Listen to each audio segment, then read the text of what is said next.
Hey friends, Zach here from my bedroom floor. I'm editing the podcast and I wanted to give a quick trigger warning.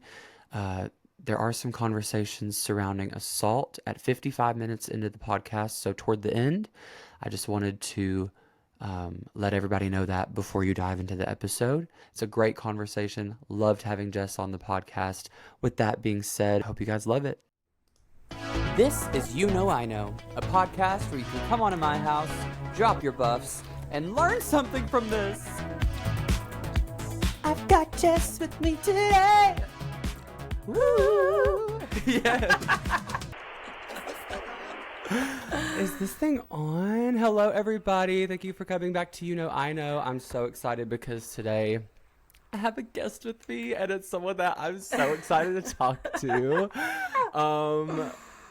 When I was probably a sophomore in high school, I was like loving music, right? I was loving to sing, and I just learned how to play guitar, and I also, of course, love TV, which is what this whole podcast is. And I somehow stumbled across this little show with a budget, actually, called Platinum Hit, and fell in love with my next guest, Jes Hudak. Jess, OMG. Thank you so much for coming on to the pod. Are you kidding? I am such a huge fan of yours. Now, What? I became aware of you because you covered like a random deep cut B-side from like my YouTube channel, like a song I just like wrote and like filmed it that day and like never did anything with it.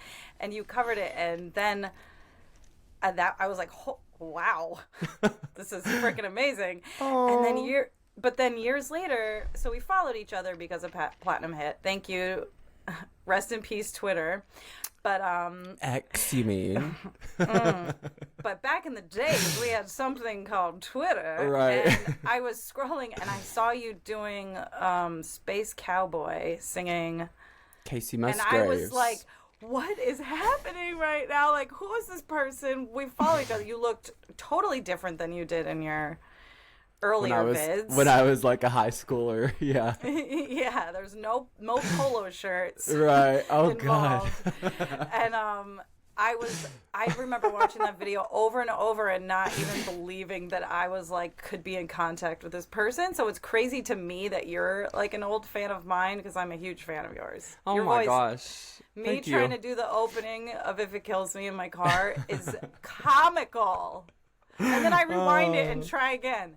And then I rewind it. Well, hey, let's give it up for that. Little applause. I still don't have a soundboard figured out yet, so I just play these sounds that I bought royalty free, and I just play them like this. And so it good. works. It does. No, but yeah, I do remember. I think I fell in love with you on the show, and then first of all, and we'll get into this in a second, but you can sing, and there's only a couple people on that show that could sing. Let's be real, but you were like my favorite voice. You and Jackie are my thank you. singers. Yeah. And so I think that's why I really gravitated toward you, because not only were your songs good, but your vocals were good. And then after the show, I guess I just looked you up on YouTube or something and stumbled across that song, Kissing Myself at Midnight, right? Is that one? Yes. Yep. Kissing myself. Yep. Yes. And I was like, I love this song, so I'm going to play it. And I played it in my mom's house in the basement and put it on YouTube. And then when you saw it, I was like a fangirl, and I had my little moment. So yeah, it's all been a full circle moment. Then we ended up putting out a song together, which my management at the time told me to take down all my music. So that's why it's not up, but I still have it. I still have CD Baby. So I'm going to try to, the other day I was trying to like look it up and see if I could put some of that stuff back out. It's a process, but yeah, we'll figure it out. You absolutely can. No, you can. Okay, good. Okay, good. Yes. No, it's easy. Okay, good. Yeah, it was like once you remove it, you can't, because I had some other stuff too, like some old songs that people are like still wanting to know about, and I can't find them. So, but anyway, if you see me looking down, it's just because I've got my little notes here, and I'm gonna, I'm not trying to like, break eye contact with you and smize, but So Jess, let's talk about let's just talk a little bit about Platinum Hit on Bravo. Okay. I realized 5 minutes before we started that I was going to have to talk about Platinum Hit, like actually finally, and I started getting such anxiety. Well, I totally understand where that anxiety comes from, because I think that's one thing that I can relate to a lot of the people that I am going to have on this podcast and things like that, because I've also been on like a reality competition show that has to do with like something that you love, which is singing and songwriting. And that is like, that's the difference between being on a show like any like one that we did, like The Voice or American Idol, Platinum Hit. Because like when you are a singer and a songwriter, I feel like that's really putting yourself out there, and this is something that you care about, and then you're being judged and critiqued on it, you know.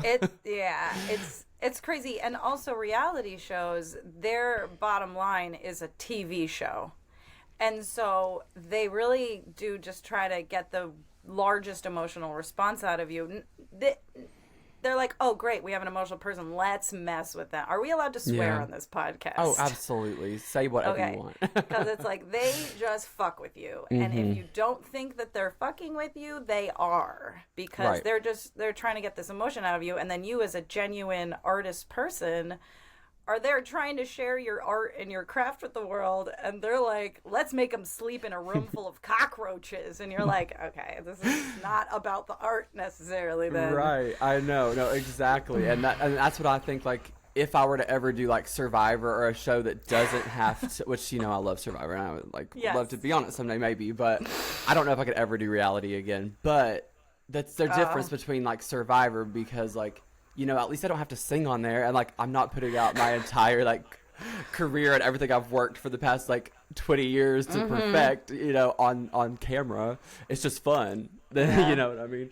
So but no, I totally get where that anxiety comes from. Now, before you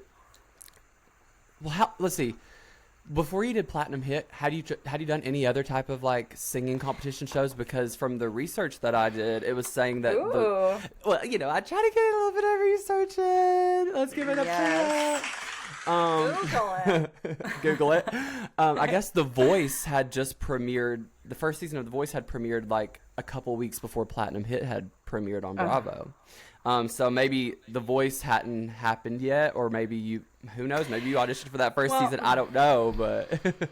Well, so I was actually, the first big reality competition that I kind of was accepted for and was in the top 50 for was Rockstar in Excess. Iconic. I've heard of this before. Was that on like what was that on? What network was that on? Fox or NBC or one of those big ones. Okay.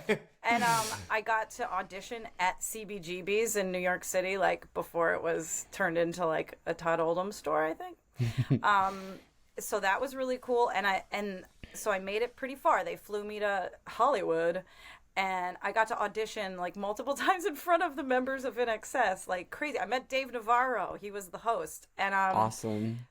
What kind of set me up for disappointment along the line was they treated us so well. Like, this is my first big thing. They had a huge budget, and they treated us so respectfully and nicely, and had our own hotel rooms, and like and then after I did that, I was in the top 50 for season 5 of American Idol. Ooh, okay. Did you even know this? Did you know I did not know this. This is breaking news.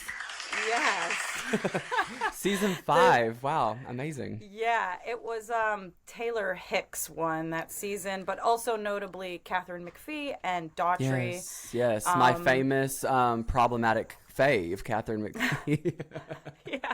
I was like desperate for her to win so much, but now and then I watched Smash. I don't know if you ever watched Smash. I have known of it, but I have not watched it. Anyway, yeah, she's my problematic fave, but anyway, go on. Continue. So anyway, so American Idol, after doing Rockstar in Excess and then going to American Idol, where they just treat you, they're like, here's a cracker, you're welcome. Like, yes, I've done it too. Very different. Yeah, and so I got cut in group weeks. But as you know, you can make it like super far in American Idol, but you're not a story, so you don't get any footage. So they didn't air any of your stuff for American Idol? The only footage I had of American Idol was me going, woo, when I got the like Hollywood ticket. I mean, I was a mess back then. I was like just so young and like not confident. Like now my vocals, like I can sing whatever now, but back then I was more anxious and nervous about it. You know, I wasn't. It's annoying that they have that age cutoff because I feel like that's why The Voice, at least, you can be a little bit older than a child. I know. Well, that's the thing. When I did American Idol too, the first time that they aired my stuff, I was like 18 or something. Yeah, I just turned 18 or something, and so they called me actually this year to be like, come back. And then I was like, that. And they're like, we want to do like a package for you of showing how far you've come and stuff like that. And I made it to group round. I got cut at the round before group rounds in Hollywood Week or something. But, yeah, they wanted to bring me back. And I was like, you know what? Like, that could be cute. And I sang for them. And then they were like, oh, wait, how old are you? And I was like, I'm 29. And they were like, oh, you're too old. And I was like, boo, you know what I mean? They're like, you're a little bit too good. You must have aged out. I was like, that's hurtful. So, yeah, that sucked. Yeah, and then, like, just to wrap up my history of all that, and then twice The Voice brought me in for, like, the, private audition. Like, I didn't go to the big casting call, but I'm on some giant list of singers somewhere that they pull from for backups. And so that was before a platinum hit? Or probably... How many years of my life? I think I even did it after Platinum hit because I think I was living in New York and they had me come in. Yeah. And I always made it to on camera. Oh, wow. And then not picked for the live show. So it's... Wow. Oh, my God. And The Voice is... doing it. Yeah. Every time I see an email from The Voice, I'm like, delete. Yeah. Like, no, I can't do this with my life anymore. No. I have my actual own music that I'm trying to do. I hear that. I totally hear that. That's amazing. I didn't know any of that stuff. So yeah, I guess for those of you who don't know, who maybe just listened to the podcast, Platinum Hit was a show that was on Bravo. It ran for one season. It got canceled right after. And I love that because Bravo is very famous for one season shows. Like Hey Paula, which was the Paula Abdul show, which has been like scrubbed from the internet, which is I love that because I'm going to go find it. I'm going to watch it. I'm going to talk about it on this show. And then also like, other shows like that, Gallery Girls, etc. And also Project Gallery Girls. I know, right? And then not Platinum Hit, Project Runway was on Bravo for a while. They moved in 2008. And so Bravo was like, okay, what are we going to do? They had the Housewives that started kind of picking up, which, I love the Housewives. And then they were like, let's try our hand at reality. So they kind of had Top Chef, which is like a cooking one. They had Sheer Genius, which was like a hair one, which I loved. And I love that one too. Yes. And then they tried their kind of the singing one, which was Platinum Hit, which was actually, they made sure to let us know in every episode, we're not judging their vocals, we're judging their lyrics and their songwriting. So I was like, okay. And I haven't watched the show in probably 10 years or so. I don't know how long ago it's been, but longer than that, I guess. And so I recently found the whole season, watched it all the way through. You bravely watched it for both of us, because I will not. I had to say, I was very brave, and I'm going to applaud myself for that, because on a rewatch, it doesn't hold up as good as it did when I was a kid. But that's just because now I think I know what you guys went through, in a way, and just shows like this just don't work for me, because how do you judge someone's songwriting? It's very, what's the word? It's like, it's all about your perspective. Like you can, what's the word I'm looking for? Whenever it's like subjective, I guess is the word. Right, like, it's subjective. It's your opinion. Some people like it, some people don't. They thought that would work out in their favor of like, well, and then we post all the songs. So basically, it's like Top Chef, except you get to taste the food because you're a listener. So what songs do you like? But then they didn't really, I just don't think it was promoted as well. And they moved it halfway through the season. They moved it to Friday nights instead of Monday nights. So that I saw that. Yeah, and it's like, well, you're supposed to advertise the shows that you make. Like, what am I going to do? Tweet about it? Like, no one cares. And so I think that was unfortunate. And it was kind of at a time right before social media really popped off for you guys. You know what I mean? Yeah. And it was like in that era before things were super easy to stream and like get your music out there and stuff. So it was like, and then yeah, you have the contracts where you can't release music for a certain amount of time. If it had been a success, they could have optioned the top 3 for record deals and all this stuff, but it wasn't as big of a success, so they just like cut their losses and they're like, great.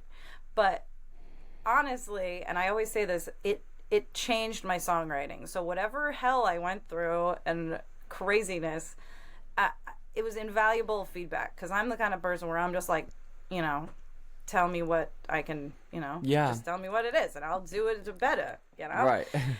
So that helped a lot, but I don't recommend like reality shows if you're a sensitive person who likes to have sanity or food, you know.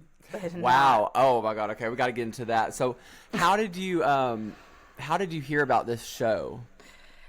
It was like one of those things that I was just meant to be on. Like every person I knew was like, I saw this listing for auditions for a show that was made for you, and like from everywhere. And I kept seeing ads for it, and I was like, I'm going to be on this show. And I just kept going to the audition. I was like, hi, I'm going to be on your show. Well, yeah, what were those songs I wrote? What were those first auditions like? Did you have to go in and play music and stuff right away for like producers or what? Yeah, they had like the producers of the show, and you went in and you did your first audition where you played 2 original songs. I played National Holiday and Dirty Filthy Liar. And then when you came back, they had you maybe do like part of a song to refresh their memory, and then you all had to pick a title or a concept out of a hat, and you had 15 or 30 minutes to write as much of a song as you could. Wow. And Ragdoll was one of them, and I got Ragdoll, and I wrote an entire song. I was just like, blap, you make me weak, and I like it, knocked off my feet. I can't hide it, why should I feel this way? So ba-da-da-da-da-da. It was amazing.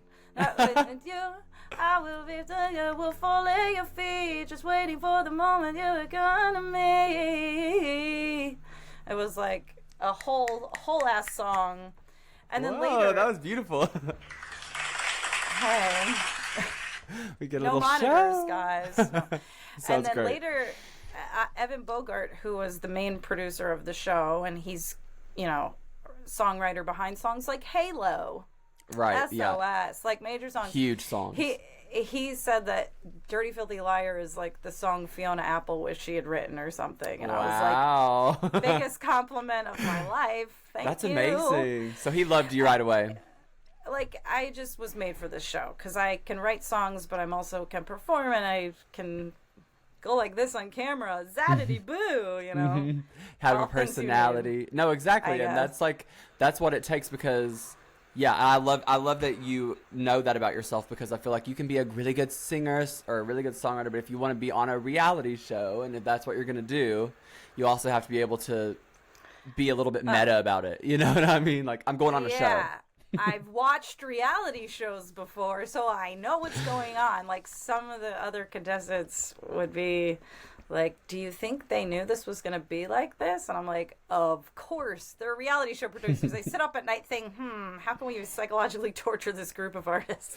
Oh my God. Well, speaking of the group, did you know like Jackie, who was another contestant on the show? Did you know her before the show? What's crazy is Jackie was one of my best friends at the time, and we were on we did our Power Fox and Pony Mane YouTube duets before Platinum hit, and we both separately auditioned for the show, and both got on a show with like 12 people originally, like out of everybody auditioning, me and one of my best friends got on, and they didn't realize we were so close, and so they didn't include that in the story. So they're like, don't talk about how you already have a band or have known each other or have all this stuff. It's amazing. You know, because she and I have both been through the American Idol ringer, and I was friends with her when she went on American Idol. And yes, like, I remember her being on American Idol too before. I can't remember if it was before. I guess it was before Platinum hit. Yeah. Yeah. I remember that. That's crazy. So we couldn't be like friends, kind of. Right. We were friends, and then that kind of messed up that dynamic on the show because we're like, well, this is weird. And then to see her getting dragged and her crying halfway through the season, every episode about how she's like, everybody hates me. And then, like, I'm thinking, I bet Jes was wanting to, like, stand up for you a little bit and be like, and I'm sure you did, but I'm just meaning, like, they didn't show, like, they just kind of made it look like everybody was mad at her. Whatever. I freaked out. And of course it always happens when it's not on camera, but I freaked out one time because it's like, you know that they're in the other room getting completely torn apart by the judges. Yeah. And then I don't even want to say his name. Then that other kid, Nick, he was just being so mean. But it's like the kind of mean where they just like say words out of their face and it's not reality. They're just like an asshole. But it's reality TV, and he's like, I'm going to say like really mean stuff. Yeah, I was going to ask you about him. I blew the fuck up at him, and I was just like, you motherfuckers don't even know shit about anything. You don't know about Jackie. She's one of the kindest, hardest people I've ever met in my entire life. And, you know, none of it's on camera, so it just looks like we're all a bunch of dicks. But he was the biggest of all the a-holes there, no doubt. So, yeah, oh my God, was really that's rough. so funny. Well, it made sure to show that he was supposed to be the villain of the season, I think, because everybody else seemed pretty nice and cool for the most part. There's a couple that I was like, I don't know, but he was definitely supposed to be the villain. But one of my other favorite parts of the season 2 is whenever you look at him and you say, I fucking hated your song. And I was like, period. And they're like, okay, Bolt, you said that, yes. You told him or him and somebody else, you're like, I effing hated your song. I was like, come on, Jes. There's only so much you can take. They were so mean to me. And, like, just totally didn't take me seriously at all or, like, value me in any way or think I had anything to offer. Oh, my God. That can be frustrating when you're like, are you you kidding? You made it a lot farther than all of them, so... For the most part. Yeah. Top 3, finale. Well, actually, I was technically top 2. Right, they're the runner-up, actually. I was the first runner-up. Period. You know, as I always say, you don't until a confetti cannon goes off in your face and you didn't win $100,000. That's what that's like. Well, that's what I was going to ask. So if you win, you get $100,000 and a publishing deal and a record deal. Did runner-up? Did you get any money for that at all?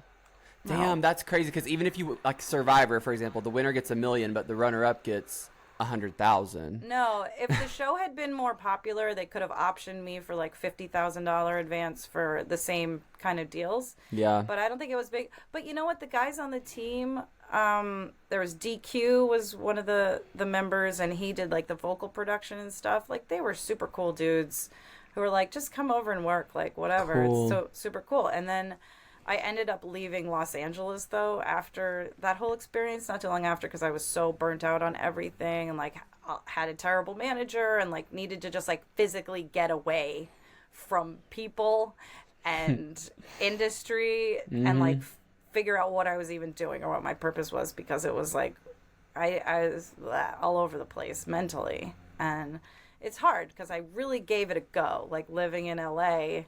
in my 20s, the second half of my 20s, I was like doing the YouTube every week and had subscribers and mailing lists and gigging all the time and like creating the content and winning contests. I got to play Lilith Fair, like all these really cool things. But after that whole experience and just like trying to get away from my manager and stuff, I just moved back to the East Coast and reset.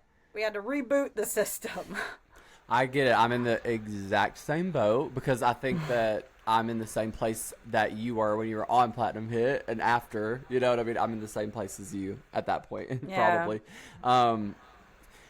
Let's see. So the show, basically the premise of this show is that there's like 12 of you guys at the beginning. They come every week. They say, okay, you're going to have 30 minutes, everybody individually, to write a hook, come up with something. They'll probably give you some sort of like theme or something, right? A prompt or a track or like a different challenge every time, yeah. Right. And most of the time they just kind of sent you guys off to your own corner of the room and you had to kind of pull out your guitar or find a keyboard somewhere and just sit down and try to come up with something really quick. And then you played that for Jewel every time, as well as like a guest judge. And there were some iconic guest judges, by the way. I was watching it and I was like, Donna Summer, like Ryan Tedder. Rodney Jerkins. Tayo Cruz, Leona Lewis was our finale judge. Natasha Bedingfield. Yeah, she loved you. Like, well, it makes sense because that's like the kind of vibe she likes, you know, or her style is more that heartfelt singer-songwriter stuff. So of course it resonated with Natasha freaking Bedingfield. But you know. But yeah. So how was that experience when you had to come up with these hooks? Like, I guess. I mean, you had a little bit of practice with it from the auditions for the show and stuff like that, but did you find that to be easier or more difficult than the second half of the day, which would be like having to write a full song with a team? Writing a hook is a lot easier, let me tell you. And you got to be by yourself. So the hard thing is like what headspace you're in at that time. It's just like, okay, go do this. And this is your one shot. And then we're going to judge, you know, the most famous person in the world will be coming in to judge the thing you had, you know, just this amount of time to think about. So was it really just 30 minutes and they were kind of keeping a quick timer on it? They were very strict about, you know, the time thing and stuff. Like if you had to like go to the bathroom or had to they would have to like pause everything, make sure you recouped your minutes. You know? Wow, that's wild. And during all of this, you're also being filmed, of course, because it is a TV show, so they've got all these cameras. And I was wondering, it seems like they would come into... Did they put y'all up in a hotel with roommates, other people on the show? And were they filming you guys in your rooms? Sometimes. It wasn't like a camera in your... It's not like Big Brother. Hours. Yeah. It wasn't like that. We were in some like nice condos in LA, and they were nice little loft apartments. And if they were shooting us at home, they would let us know. They'd be like, well, tomorrow you have to get up at this time because we're coming in the morning to watch you get dressed. Bunch of dudes in your thing watching you put your skivvies on and then getting like wired up while you're like in your underwear. It's great. Not creepy at all, ever. and they're doing their own version of like Tyra mail from Top Model. They're bringing you like basically Jewel mail, and it's like a little letter. I have them somewhere. I think so, because I'm like a nostalgia. I wish you would have. I have them somewhere. I need to see those. You should send me a picture or something so that I can post it. I'm gonna make an Instagram for the podcast. That'd be a really good little relic to have. Like love is a road trip. Love Jewel. Yeah, it's like, okay. And that's where I have another sip of my shot of wine. Yeah, Jess came prepared with a shot of wine. And I'm like, you know what? That sounds so good. I want like a Bloody Mary right now. It's only 12:30. I was so anxious about this because it was like a very taxing time physically and mentally. Like they couldn't feed me. Like they could not figure out how to feed me because I can't eat gluten. Oh my God. It actually makes me sick. So they thought when you say gluten free that you mean a vegetarian.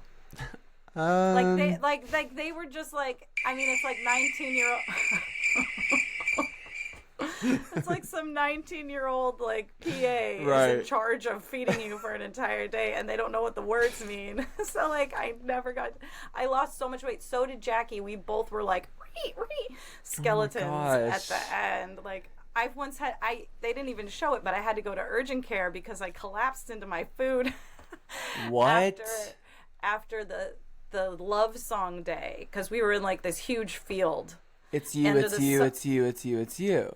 Guess what? Yes. That's my song. That's my song. But anyway, it's a cute song. They like purposefully like didn't fully produce it because it's a nice song that lost. So they're like, well, let's not put too much effort into it. It's a losing song. I'm gonna ask you about all that too. Oh no. So anyway, so we were in a field all day. They didn't want us to go to the bathrooms because they were far away, so they didn't want us to drink too much water and anything. And so after standing in this field from sunup to sundown, smiling at Ryan Tedder, hi Ryan Tedder, like my song, I was like, I don't feel good. Oh no, bless And your then heart. and then like the next day was the writing It's You.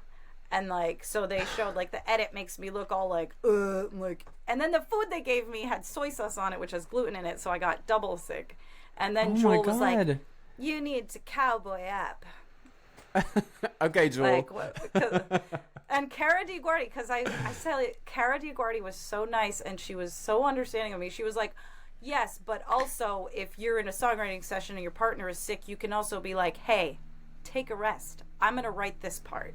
And like my partner she just didn't really contribute that much, and I think it was not the right setting for her. She was Melissa. a little difficult to be around at times, as we all are, but oh my God.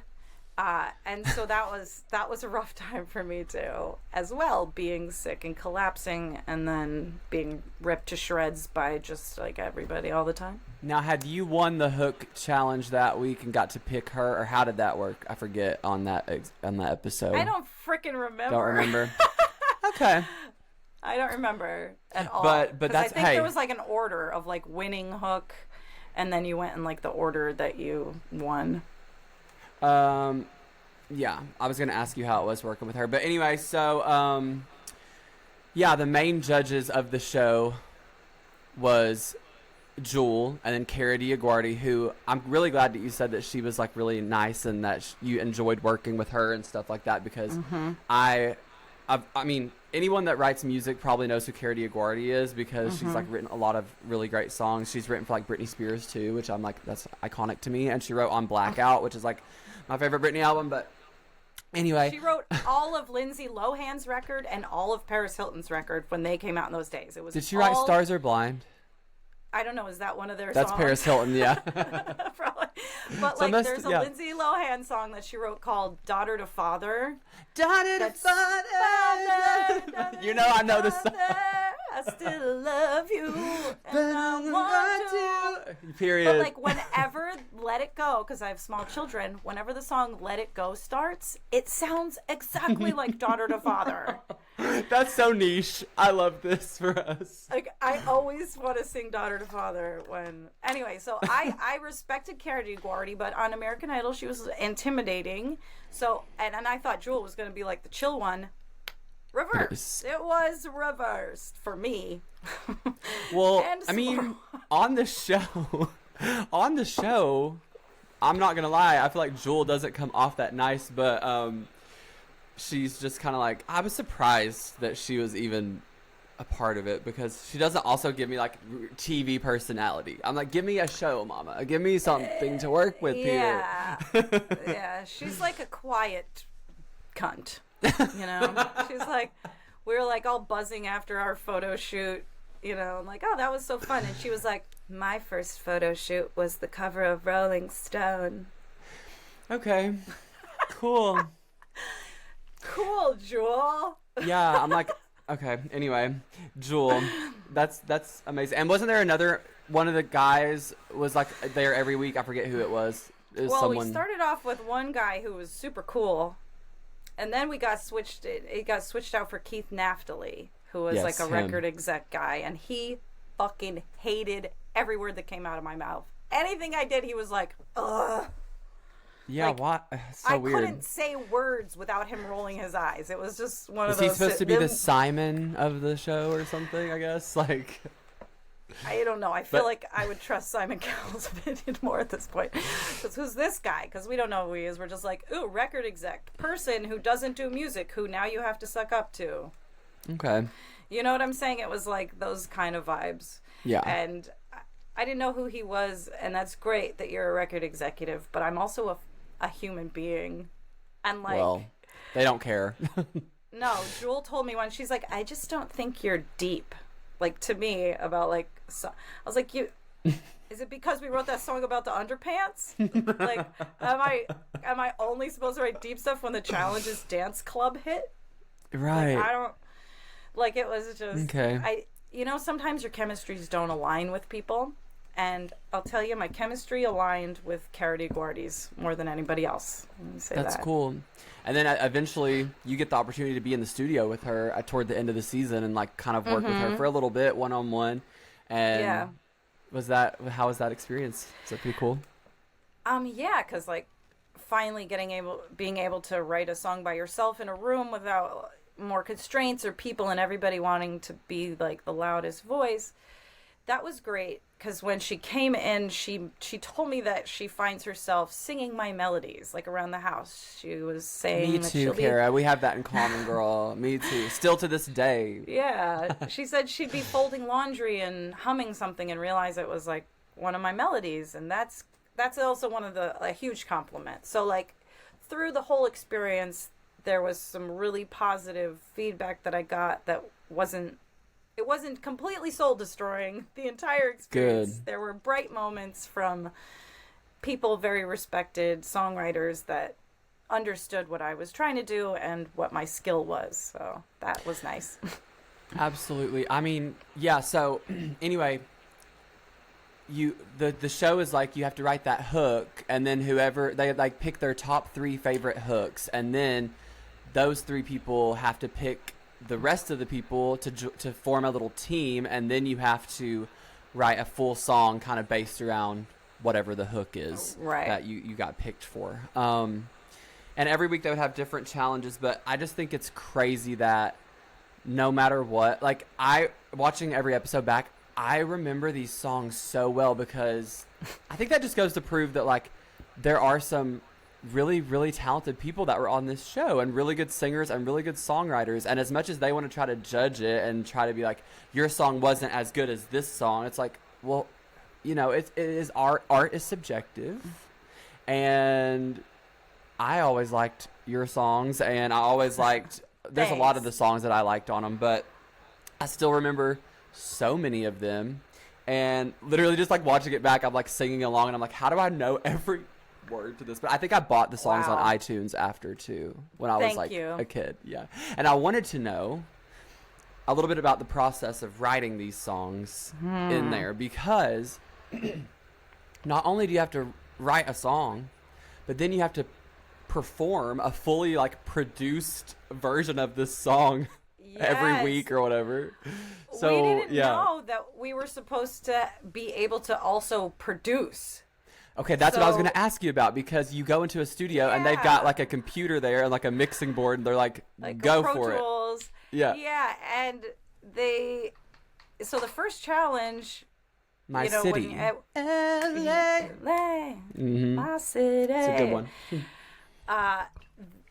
You know, you have like a lot of these reality shows. Here's something that they do. You know, they say, okay, here's your challenge, on your mark, set, go. No, they stop and they have to make sure everybody understands the rules before you go, and then they just film you saying go.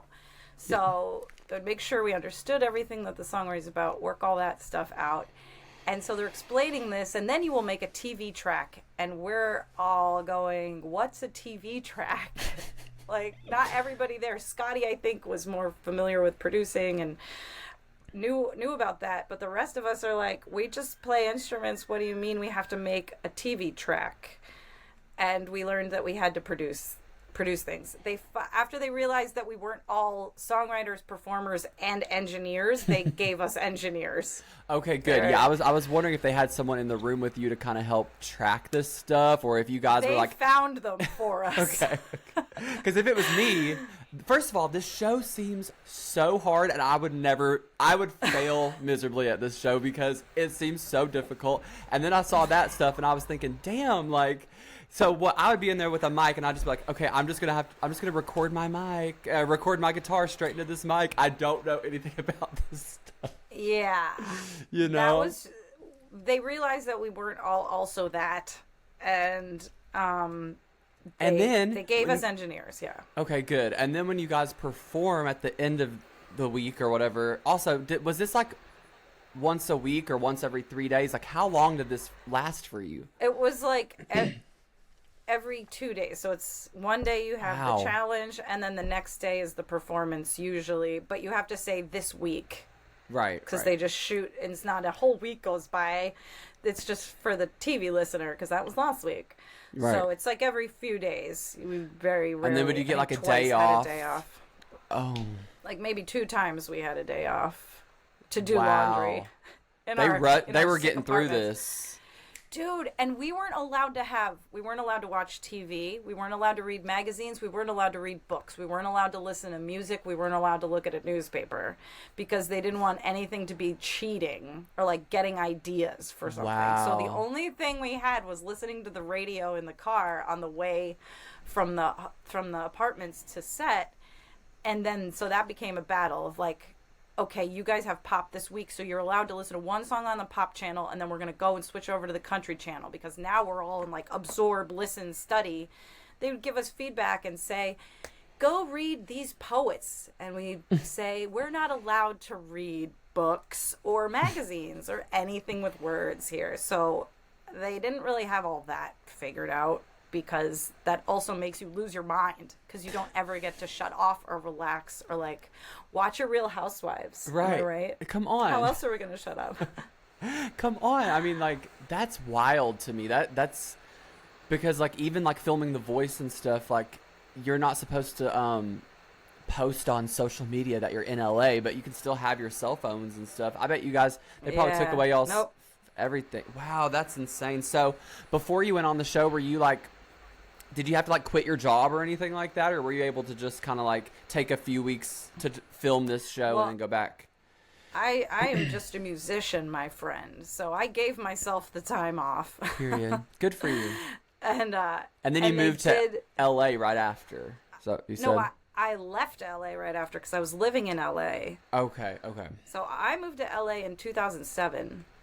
Okay. And I lived there till Platinum Hit ended, and then Platinum Hit ended, and I went back to the East Coast. You're like, I gotta go. So it was like 4.5 years, I think I lived in LA that time.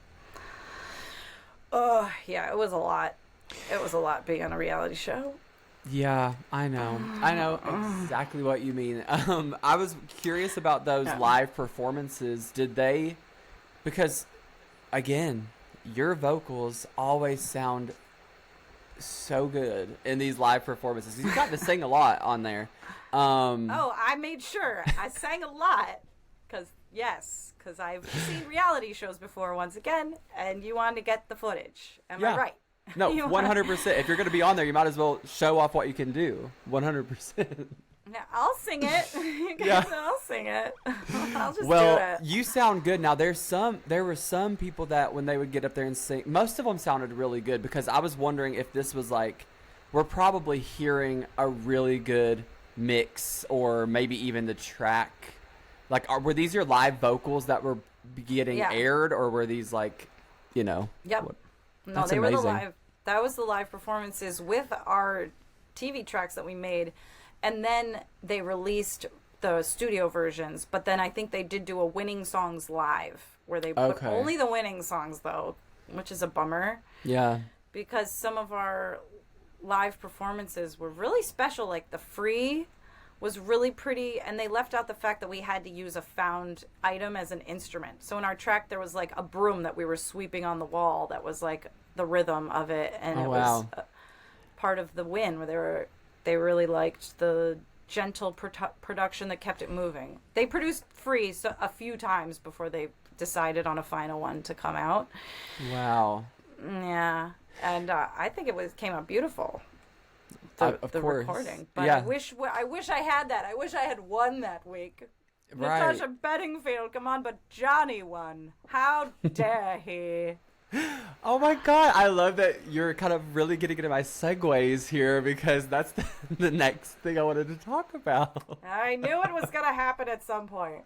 First of all, I want you to know that I'm so grateful for you coming on here and talking to me about this. It's been so fun. I love knowing all about this stuff, and I'm a huge fan of you and of this show, and so this has been so fun. And also I want you to know that watching this and having gone through an experience similar, I was having like PTSD from watching it. I know what you're feeling. I really do. Yeah, it's Now wait, did you guys get paid like a little SAG-AFTRA rate or anything? So if you made it halfway, you got paid $100 a day as a per diem. Okay, per diem. But so halfway through, so for 3 weeks you got, and it barely covered my rent. I'll tell you that. For sure. Yeah, not so great. So no, it was like kind of a bust in that respect. Damn. And also, I just want to say that, again, for those listening to this podcast, like, it's so hard to critique and put different songs up against each other. It's just, like, it's not easy. So, respect to all of you guys. And it's a really talented group of people. And a show like this, it's not going to work because you can't put art up against each other and try to judge it like that. Yeah. You know. But yeah, I have like notes here because like I watched the whole season, and in like the second or third episode, it starts kind of showing little, what's like Chekhov's gun or whatever the thing. It's like at the beginning, It's like it shows Johnny being like, there's this cast member named Johnny, and it starts being like, Jess, she's really talented, she's really cute, and I was like, oh, and I watched the show when I was a teenager, but I completely blocked this out of my mind. There's a full showmance between you and this Johnny guy, and he is very cute, by the way. So cute. Yeah. So when you guys were in this experience, and it kind of developed into, I mean, you guys kind of like were like low key like kissing on camera, and I was like, oh my god, I forgot about this. How did you were you guys like, okay, let's do this for the show? Oh, they found out that we were canoodling, and they said, tonight's the night. We're doing it on camera. You guys have to do it. We're making it part of the story. And so they set us up like to hang out on a date, and like they make you shoot it like a couple times. Like, so you have to. It's weird. It's so weird. But it wasn't like, fake. It was like you guys kind of did like each other a little bit. No, absolutely. We didn't, date after the show. We lived at different coasts. He was in not a really good headspace after his elimination. It was like he went out on a really shocking rough note. Yeah. Yeah. And so that was, I think, affected him emotionally a lot. And but I mean, genuinely, we just thought each other was super cute, and it was nice to have that kind of comfort when you don't even have like time at the end of the day to relax or like anything. So it was like something that didn't have to do with this thing that we're immersed in 24 hours a day. Sure. So it was like, in a way, like you got to keep your head in the game, and it's like, this is for that. This is so I don't completely lose my mind, like to have that nice music kind of like connection of just like humans being like, hey, you're cool, I think you're cool. So just a little distraction, and like you said, you didn't even have TV or anything to like what take are we your supposed mind to off do? Things. Yeah, so but the thing about it is that, even when I was like on The Voice and stuff, I had a lot of downtime, and I'm out here. I'm out here. Okay, let's just say that I'm out here flirting, and I'm so glad that I didn't have to film any of that. Like, I would have been like, hell no. I would have actually been like, no, I actually can't do that. So yeah, it was one of those things where I was in it. I'm doing it. It's like, sure, we're doing it. We're doing the whole thing. This is a thing that's happening. It's happening. Like, well, I'm glad you did it, because I thought it was cute, and you guys had like it was a good storyline. I know it's annoying, but it was a storyline for the show, and it's really awkward to watch back. Oh, I'm sure. So how long has it been since you've talked to him? I mean, I've been married now for almost 10 years, so I would say like 10 and a half years. But so you haven't kept up. Well, I was going to ask if you've kept up with anybody from the show. I'm assuming Jackie, yeah. Jackie, yes, because I'm I'm re-uploading our Power Fox and Pony Mane to my Instagram, because the Instagram world doesn't even know about Power Fox and Pony Mane. So Jackie and I have been texting, because we're so old. We're like, do you know how to make it connect to you? I was like, I think I invite you as a collaborator. And we're just like, what are these kids up to these days? So we figured it out. We're going to do them as a series. So Jackie and I have always stayed pretty close. And Jackie is probably the breakout star from this show. She's had a huge career. She was a star before, way before Platinum hit. She was a star. No, definitely. But since she has the kids show, Do Re Mi, which she wrote all the songs for, just like amazing songwriting, acting, and performing all the time. She's like my hero. Her voice is just so, she's got a great voice. And Nick said he didn't like her voice, and I was like, Nick, who likes your voice? Okay. No. I don't. Oh, you Like- go look him up. Well, I was on gonna. Instagram. I haven't because I wanted to kind of like get your perspective. I'm gonna look up all these people. The only other person I did look up was Sonia, who won the show, who's really good and She is really super talented. very talented. And My Religion Absolutely. Eats Down, and that's the Yeah. great song. But Stranger to Love. Her song Stranger to Love. So good. Yeah. I love that you just know. I wonder where you. I just looked her up on Instagram. She got blue hair now. She looks really cute, but I don't know where she's in LA or where. I don't know. I don't like keep up with them that way. It's like one of those things where if I have a thought, I'll be like, I wonder what they're doing, and I'll like look it up and then go about my day. It's not like I don't like follow anybody. You don't to, like talk to hate them scroll or anything. Oh no. You know what I'm saying? Like every once in a while, I think I don't know. I think it was one time I checked Nick's just because I get a kick out of it. It's hilarious to me. I mean, yeah, I'm gonna go look him up immediately after this. Don't you worry. Like, I kind of want you to do it while you're on, just to get your live reaction. I'm gonna have to find out because honestly, even though he was the villain of the show and he's really annoying and hateful, he's good. He was good. Like his writing was good, and like he looked like they would show him being really annoying, and then they would show him working with you guys, and then they would show talking heads of you guys being like, he's actually really easy to work with and really cool. Like, yes, because I just looked him up.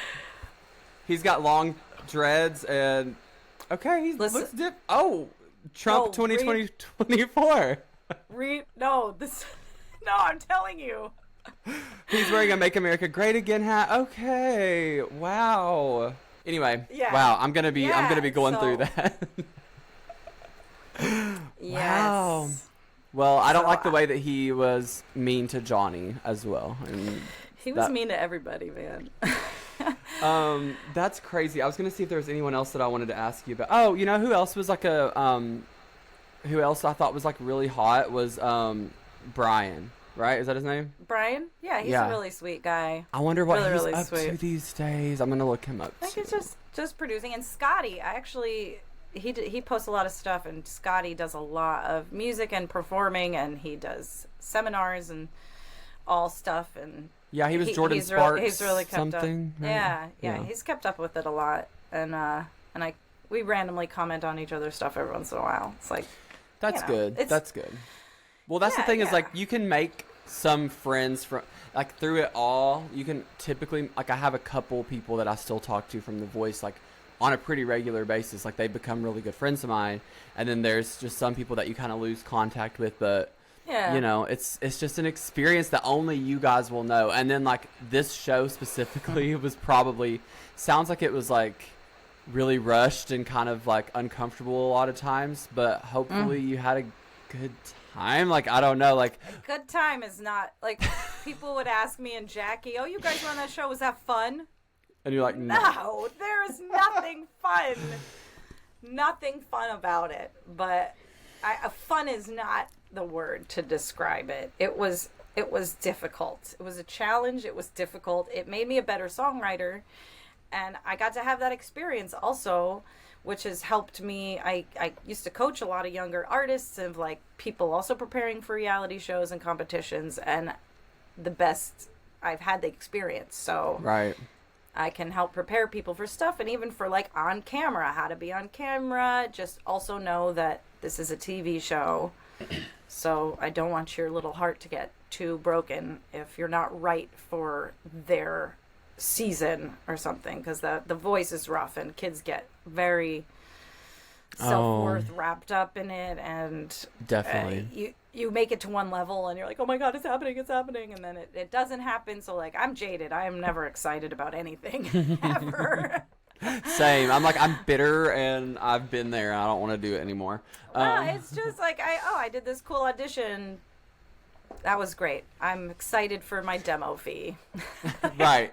And you can just like, if you take it and just have a good outlook, like that's different than just getting your hopes up. You can be like, no, like that was it was an experience that happened, and now I have to move on with my life. You know what I mean? Like, you can get trapped in your trauma. And it is important not to like run or hide from it, but you can also learn from it and move on and not beat yourself up about stuff. Like I could feel really embarrassed about like kissing on a reality show, or like really embarrassed about any of it. And before I went to the show, a friend of mine was like, make sure you don't cry, because I had a friend who cried on a reality show and then he ended up killing himself or something. And I'm like, jeez. Because he couldn't deal with the ridicule of having cried. I was like, first of all, I feel like your friend and I come from like different scenarios, because I'm gonna cry a lot. You did cry. You were like, but I love it. I feel like that's the thing that made me fall in love with you, because I was like, you were relatable. You were a great singer, great songwriter, and you had like a really big heart, and you could sense that from the show. And you had to talk about your trauma on the show, which they of course had to air. And then you said you did have some like people hating on you and threatening you and stuff like that after the show. Yeah. So episode 8 was like, we wrote, forgive me while I kiss the flame. Yeah. Great Kiss song. the Flame. Great song. Yeah. And that was like Brian wrote that hook, and we wrote it together, and he was like pouring all of his pain from like his mother dying of breast cancer into it. I, was talking about being roofied and assaulted, all these bruises under my skin, and kind of stuff based on that, and finding bruises on your body after that kind of thing. So it was a really hard time, and Brian and I really connected really well on that. And then we lost to like their song, which when they performed was absolute just a debacle.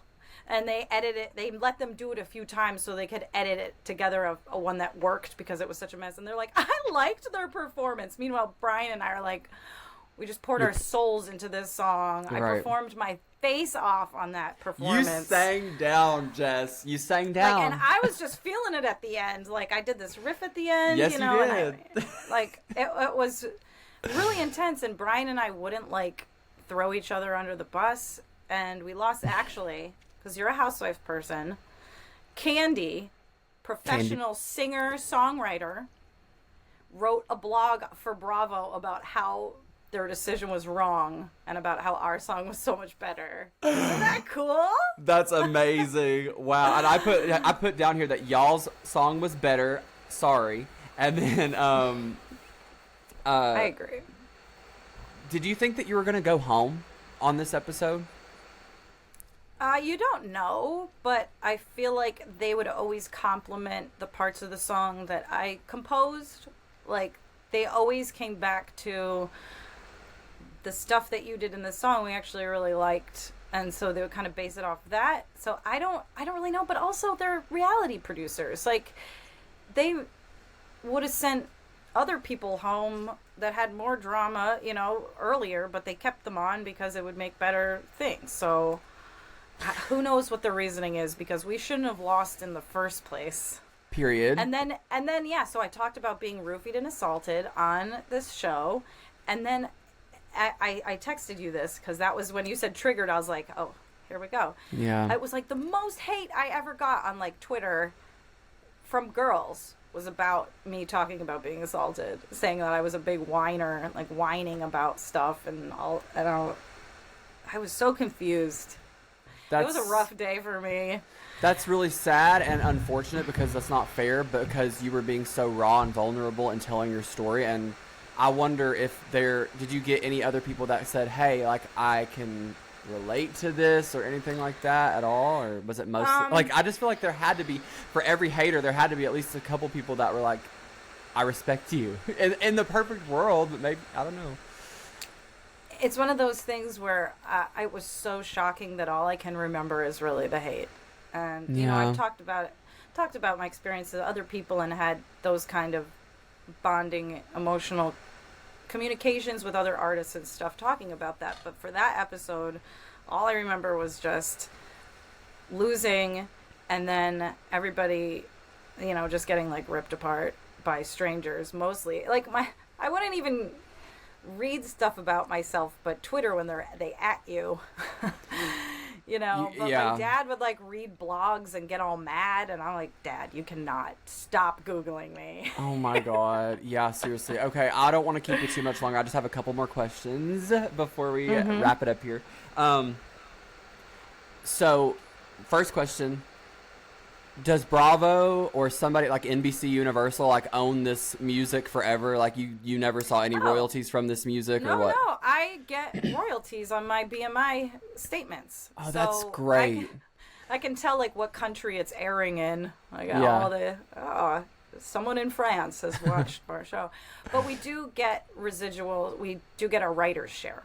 That's So good. I do get the writer's share from Platinum Hit Songs. So stream them. Go download the series. I don't know. I'm not going to do it.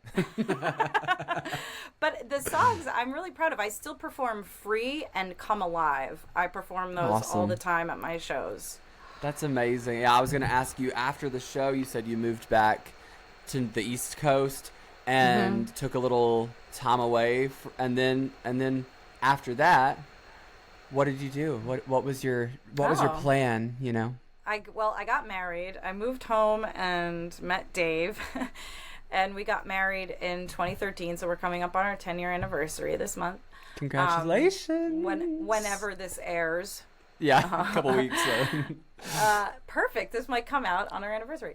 So we got married, and then we moved back to New York City, because I had lived in New York City for 5 years in my early 20s, and we had our forces united, and he does comedy and I do music, and we got back to the city, and that was great. I got to be reunited with my best friend Kim, who is she's one of my favorite people. Absolutely. And we got to do our music together again and sing and do tons of gigs together. And then I got pregnant and had a baby, and I was like, not living that stroller life in NYC, and we moved to LA again. And then I had another kid. So now that I'm back in upstate New York, though, we're a lot settled, and it's been hard going from New York and LA life to upstate New York. It's very different. Mm-hmm. And I was pretty depressed for like a year, just because I miss my friends and miss being around, people like you who are doing stuff all the time. But as we can see, we can still do it. And having my kids in school means that there's 3 hours on a weekday where I get to work on music again. So I'm working on my record, and it's actually getting done. I have some masters already for some of the tracks. I mean, you've put out a lot of music since the show, of course. I mean, you've had a lot of different side projects and solo stuff and band stuff, and you had a song that didn't you have a song that someone sang on like America's Got Talent or something like that? I mean, like there's a lot of cool stuff. I'm a one-hit wonder in Australia. I got hired to sing this song Different Worlds. I didn't write it. I just work for hire, as you do. And it got picked for a commercial in The Voice Australia. And people were like, who is singing this song? So I kind of blew up there to the point where Keith Urban was one of the judges, and he had one of his contestants sing it as one of their like big solo songs.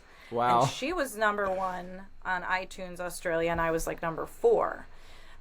Then, so it has that little run. I don't make any rights off of it.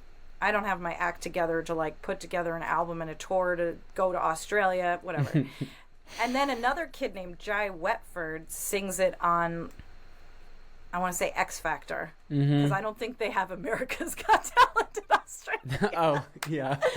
How my brain works. Australia's Got Talent, yeah. Yeah, so I think it was X Factor, and he had an even bigger kind of hit with it. So then that came up again. It's always great. So I have a huge like following fan base from that song, and so I'm trying to get put out a full record that to have all those listeners, something a little bit more to listen to that's a little more like put together. Yeah, right doing that's a lot amazing. of experimentation with releases and finding what resonates with people, doing all my own research, and it's just time to get that record out, because I got records behind it I want to put. I just have so many songs. Oh my gosh, who needs songs? Message me if you need some. You're an amazing songwriter. Like, well, I need more. I got some songs that are hard to sing that I have had a hard time finding a singer for because they're hard. And you're a really good singer. Thank you. And we need to we need to do some stuff for sure. I've always wanted to, and I still do. We gotta get that duet out because it comes up in my shuffle, and I'm like, why is this so freaking amazing? It's beautiful. So we gotta talk about getting our Strong Enough duet out again. Yes. Zhuzhing the art. I don't know, whatever one does for a re-release. Yes, I'm definitely down for that, 100%. And then I'm gonna need on my record. I need to figure out a way to get a duet featuring Zach Day on my shit. I would be honored, and it would be a full circle moment for me. I love it. My God. And do you have anything else that you'd like to plug? Your Instagram, your YouTube, like what are you gonna do for your with you and Jackie, like anything like that you want to plug? Feel free. Well, I mean, I did get my website back this year, JesHudak.com. I didn't know what was going on with social media. I pretty much just stick to Instagram because someone hacked my account, and so I'm not allowed to have a Facebook ever. They've banned me for life, so you will not see me on Facebook. If you see me on Facebook, that is not me. But I am on Instagram. That's a great way to get in touch with me. And then I have Spotify and Apple Music. Apple Music pays more streaming, so I always am promoting the Apple above Spotify, but then Spotify's like the thing to be cool, and I'm just like, blah. I had no idea about that. Yeah. If you look at your residuals, it's like less plays from Apple but more money coming in. You gotta check your BMI reports, man. There's a lot of things I gotta do. There's a lot of things I gotta do. Well, I'm I'm almost 42, so I'm slightly better than I used to be in my 20s at keeping track of stuff. But I was a mess. Like now I'm understanding that whole when you get into your 40s, like I'm so much of a better singer. I'm much better at using my time. I'm still a mess in a lot of ways involving my career, like my confidence and having 2 kids and feeling almost apologetic about wanting to do my stuff and be a musician. But I found a place in town that I can play gigs at, and I've found some great musicians here and some friends, so it's going well. All the music is underway. My YouTube channel has cool new stuff on it. I'm going to be launching my 6-year-old's YouTube channel as well because she's a little freaking star, and she is. all she's wanted, she's in the Scam Likely music video. She plays the boss, so check out my most recent music video, Scam Likely. It's a masterpiece. Okay, I'm gonna go watch immediately after this as well. Yes. Directed by my buddy Corvix, who's huge in the TikTok and singing world for his covers, and he got so good at doing his own video stuff that now he edits and shoots videos. And so I did Superhero Pose and Scam Likely with him, and it was magical. Finally got these ideas out of my head I've been sitting on for years. Now my kids went to school finally at the same time. I'm able to work again. So there was a 10-year hiatus of just gobbledygook, and now it's all kind of flowing together again. Good. You can see reality TV can really mess you up and set you off your path if it messes with you enough. Blah. Yeah, it's all about how you look at it and the perspectives that you take from it. I mean, yeah, I understand and I feel you. I've been there, and I'm there right now. Yeah, you have to have that core, keeping in touch with your core goal, because having worked with a lot of artists, so I'm going to get a little coachy here, having worked with a lot of artists who want to be famous, and I'm like, yeah, go on Survivor or make a sex tape. I don't know. Great advice for the youth.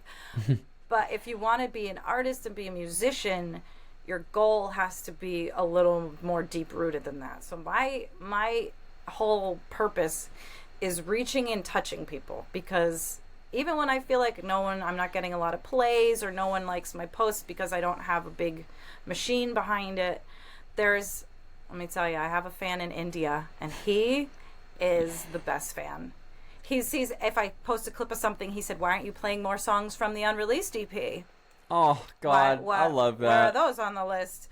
So I know that there are people, and he's not the only one. There's some other, You got your diehard OG fans, people, me included. And I know that you are all out there, and so that's the thing that helps keep me like going and keep me rooted of there's somebody that cares, and actually a lot of times my songs help them in their own ways, and they just for some reason connect to my songs and my voice in a unique way. And why would I not do that? Why would I deprive myself and them of that connection?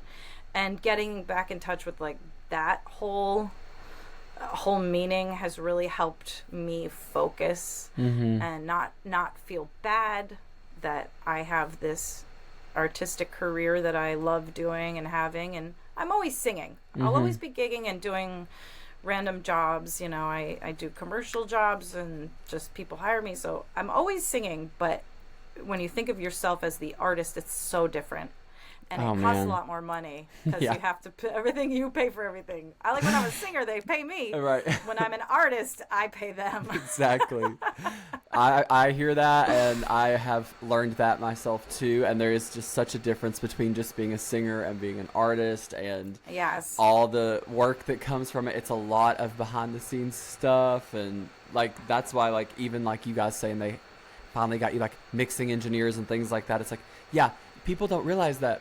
Even us putting out that duet that we did Strong Enough, it's like, well, okay, you know what I mean? It's like, it's not as easy as just turning on your mic and singing into it, you know what I mean? It's a lot of work. So I'm super happy to see that you know, you're making music, you're out here doing your thing, and you are a singer, you are a songwriter, you're an artist. It's always going to be in your blood, and so like no matter what you try to do, even if you want to take a 10-year break, you're going to come back to it because that's just who you are, you know what I mean? And you haven't taken a break because you've been working that whole time. Out. Yeah. I put Prisoner out, Bizarre Love Triangle. I put some stuff out because now it's so easy that I'll be sitting here at night and I'll be like, am I about to release a song? Just goes through computer, find a song, makes artwork on phone. I have a song out.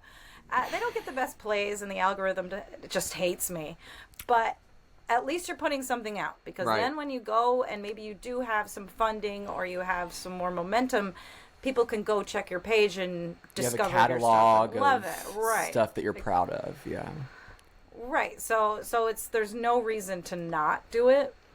Yeah, exactly. You just got to do it. Well, okay. Any last words before I give us a little outro here? Thank you so much for having me on. I was a little scared. Like, at first I was like, yeah, fuck yeah. And then 5 minutes before I was like, oh, shit. I got to talk about this. And that's not always easy. Yeah. So thank you. I'm a huge fan of yours. Like, regardless, like, I'm a genuine fan. Like, you're on all my playlists in the car. Violet loves listening to you in the car. We're big into Washington right now. Thank you. But super big into that and loving it. Can't wait to see what you do, and can't wait to watch all these podcasts. Thank you, and thank you for coming on. I know it's hard and stressful and really like hard to talk about some of this stuff, but I really appreciate you coming on and letting me like fangirl out for a little bit. Seriously. I love it. So thank you so much. And to all the listeners, go follow Jes. Check out her music. She's amazing. And you know what? We're probably going to get some old school like platinum hit fans come on here. I know it. I feel it. We'll find out. We'll find out who they are. Right. So for all of you listening, thank you for coming. My name's Zach Day. We'll see you next time. Love you. Bye.